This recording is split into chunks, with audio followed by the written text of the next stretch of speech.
Hello everyone and welcome to today's 3-minute mind reboot.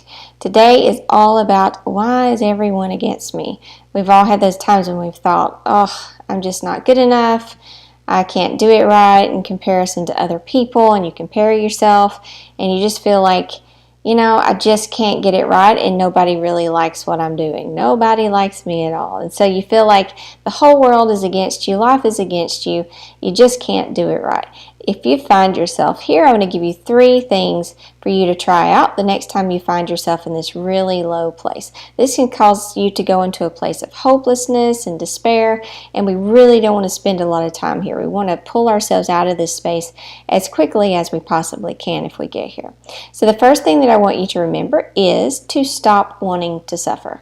And I know you're thinking, who consciously makes a choice to suffer? But if you give it some thought, we've all had times where, we know the right things to think.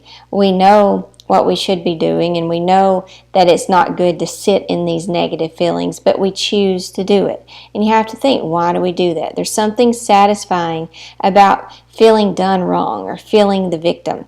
And it's not a good place to be in. And so the sooner that you can just stop wanting to suffer, that's the first thing that you have to do. You have to make the choice. You know what? I'm choosing to suffer here because there's something in me that's enjoying it. And you have to say, you know what? It's not worth it, because it's not. So the first thing, stop wanting to suffer.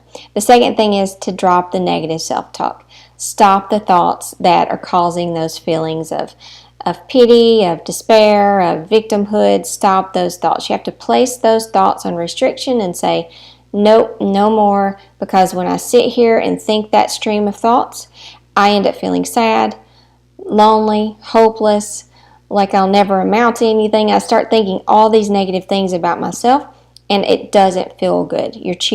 By choosing to keep those thoughts, you're choosing not to feel good. So you have to kick those thoughts out and say, no more.